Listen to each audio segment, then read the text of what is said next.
श्री शिवाय नमस्ते भैया, हर हर महादेव, ओम नमः शिवाय। दोस्तों कैसे हो आप सब? स्वागत है आप सबको अपने YouTube चैनल शिव शक्ति पर। दोस्तों आप सबको पता है पितृपक्ष के बहुत ही प्यारे से दिन चल रहे हैं जिसे हम श्राद्ध पक्ष के नाम से भी जानते हैं।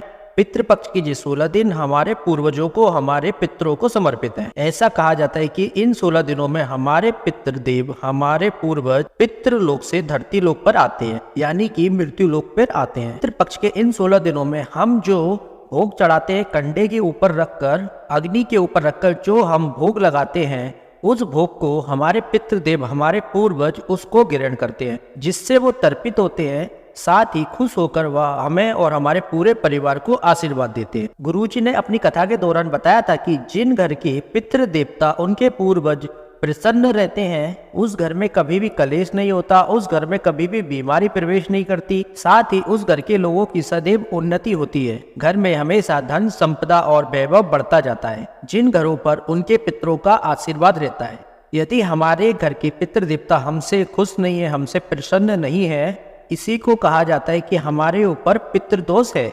हमारे घर में हमेशा लड़ाई झगड़ा होता रहता है, छोटी छोटी बातों पे लड़ाई झगड़ा, घर में कलेश रहता है, घर में बहुत ज़्यादा बीमारी रहती है, कोई ना कोई सदस्य बीमारी से परेशान रहता है, एक ठीक होता है दूसरा बीमार हो जाता है। घर में हमेशा धन की तंगी रहती है, हम कमाते तो बहुत है लेकिन वो पैसा हमारा कहाँ खर्च होता है हमें पता ही नहीं चलता।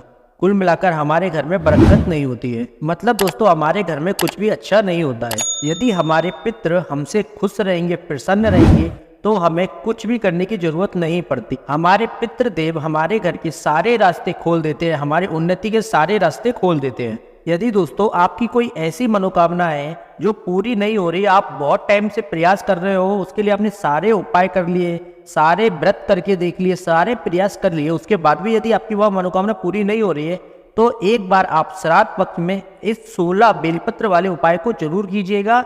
यकीन मान के चलिए, गुरुजी ने बोला जो भी व्यक्ति इस उपाय को कर लेता है, उसके जो भी प्रार्थना है, जो भी मनोकामना है, वह जरूर पूरी होती है। यदि इस 16 बेलपत्र वाले उपाय को हम कर लेते हैं, तो इससे हमारे पितृदेव, हमारे पूर्वज हमसे बहुत ज्यादा प्रसन्न रहते हैं, साथ ही वह हमें आशीर्वाद भी देते हैं। पूज्य गुरुजी की कथा सुनकर इस उपाय को मैं आपको बहुत ही सरलता से, पूरे विस्तार से आपको समझाऊंगा। बस आपसे एक छोटी सी रिक्वेस्ट है, आप वीडियो को पूरा देखें, वीडियो को स्किप ना करें, तभी आप इस उपाय को अच्छे से समझ पाएंगे और आप इस उपाय को अच्छे से कर पाएंगे। साथ ही दोस्तों गुरुजी ने एक बात का वर्णन किया था अपनी कथा के दौरान। गुरुजी ने बोला था कि इन पितृपक्ष के 16 दिनों में हमें कभी भी दूध और जल को मिलाकर शिवलिंग के ऊपर समर्पित नहीं करना है। इस चीज का आप विशेष ध्यान रखिएगा कि गुरुजी ने बोला था कि आपको शिवलिंग के ऊपर इन पितृपक्ष के 16 दिनों में आपको दूध और जल का मिश्रण करके शिवलिंग के ऊपर नहीं चढ़ाना है। यदि आपको दूध और जल चढ़ाना है तो आप पहले दूध चढ़ा दीजिए, उसके बाद आपको जल चढ़ाना है। गुरुजी ने ये खास 16 पितृपक्ष के दिनों के लिए बोला था, तो इस चीज का आप विशेष ध्यान रखिएगा। चलिए दोस्तों आगे बढ़ते हैं और बात करते हैं अपने उपाय की कि यह उपाय आपको 16 बेलपत्र वाला कैसे करना है। लेकिन उससे पहले दोस्तों, जो लोग चैनल पे पहली बार आए हैं, जो लोग मेरी आवाज को पहली बार सुन रहे हैं, उनसे बस एक छोटी सी रिक्वेस्ट है, वीडियो को लाइक करें, चैनल को सब्सक्राइब करें और कमेंट में हर हर महादेव लिखना ना भूलें। चलिए दोस्तों बात करते हैं अपने उपाय की। दोस्तों जो हमारा आज का पहला उपाय है, यह है हमारा मनोकामना पूर्ति के लिए उपाय। इस उपाय को करने के लिए लेना है हमें 16 बेलपत्र। बेलपत्र लेते समय आपको एक चीज का विशेष ध्यान रखना है, बेलपत्र कहीं से भी खंडित नहीं होना चाहिए, बेलपत्र कहीं से भी टूटी फूटी नहीं होना चाहिए। यदि आपको बेलपत्र ना मिले तो आप मंदिर में जाकर शिवलिंग पे चढ़ी हुई जो बेलपत्र होती है, उन बेलपत्र को भी आप जल से पुनः धोकर उन बेलपत्र का भी यूज कर सकते हैं। इसके बाद में आपको लेना है थोड़ा सा कच्चा दूध। आपको गौ माता का थोड़ा सा कच्चा दूध लेना है। साथ में आपको लेना है एक तांबे का लोटा और इसमें शुद्ध जल आपको अपने घर से, अपने किचन से भर लेना है। साथ में लेना है आपको एक लंबी बाती का दीपक। जैसा कि हमने आपको दिखाया, इस प्रकार से आपको एक लंबी बाती का दीपक तैयार कर लेना है। इस दीपक में आपको गौ माता का शुद्ध घी डालना है। दोस्तों इस उपाय को आप किसी भी टाइम कर सकते हैं। यदि आप मॉर्निंग में करना चाहे तो मॉर्निंग में कर लीजिए, या अगर प्रदोष काल में करना चाहते हैं तो प्रदोष काल में भी आप इस उपाय को कर लीजिए। गुरुजी ने इस उपाय को करने के लिए जो एक विशेष टाइम बताया था, वह है सुबह 10 बजे से लेकर 12 बजे के बीच में आप इस उपाय को कर लीजिए। और यदि आप इस समय नहीं कर पाते हैं इस उपाय को, तो आप फिर अपने अकॉर्डिंग किसी भी समय कर सकते हैं।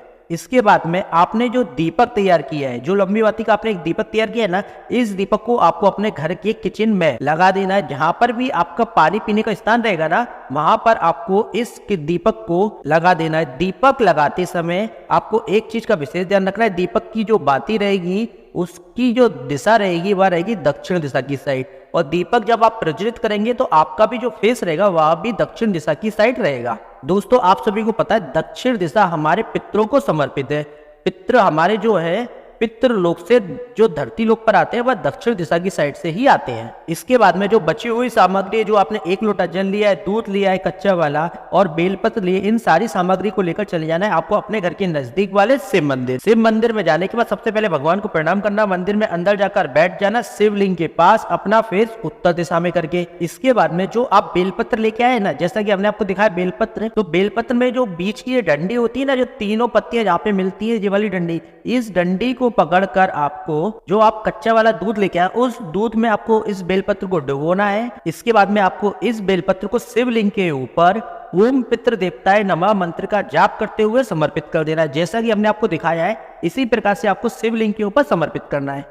बेलपत्र की जो डंडी रहेगी वह रहेगी माता अशोक सुंदरी की साइड या जलाधारी की साइड, और बेलपत्र की जो पत्ती रहेगी वह रहेगी आपकी साइड। इस प्रकार से आपको पूरी 16 बेलपत्र को आपको अर्पित करना है। आपने एक बेलपत्र अर्पित कर दी, फिर से आप दूसरी बेलपत्र देंगे, उसको कच्चे दूध में डुबोएंगे और वहां से जैसे हमने पकड़ने के लिए बताया उसी प्रकार से पकड़कर आपको शिवलिंग के ऊपर अर्पित करना है। इसके बाद में तीसरी वाली, चौथी, इसी प्रकार से आपको पूरी 16 बेलपत्र को अर्पित करना है। हर बेलपत्र को अर्पित करते समय आपको ओम पितृ देवताय नमः मंत्र का जाप करना है, क्योंकि दोस्तों यह उपाय आप अपने पितरों के लिए कर रहे हो, आप अपनी मनोकामना पूर्ति के लिए इस उपाय को कर रहे हो। 16 बेलपत्र समर्पित करने के बाद में जो आपके पास में गौ माता कच्चा दूध बचेगा, इस कच्चे दूध को आपको उन्हीं बेलपत्र के ऊपर समर्पित कर देना है श्री शिवाय नमस्तुभ्यम मंत्र का जाप करते हुए। दूध समर्पित करने के बाद जो आप 1 लोटा जल लेके आए हो, इस 1 लोटा जल को भी आपको इन्हीं बेलपत्र के ऊपर समर्पित कर देना है श्री शिवाय नमस्तुभ्यम मंत्र का जाप करते हुए। इसके बाद में आपको अपना राइट हैंड, सीधा हाथ इन्हीं बेलपत्र के ऊपर रखकर आपकी जो भी मनोकामनाएं, जो भी प्रार्थना है वह आपको भगवान शिव शंकर, भगवान भोलेनाथ से बोल देनी है,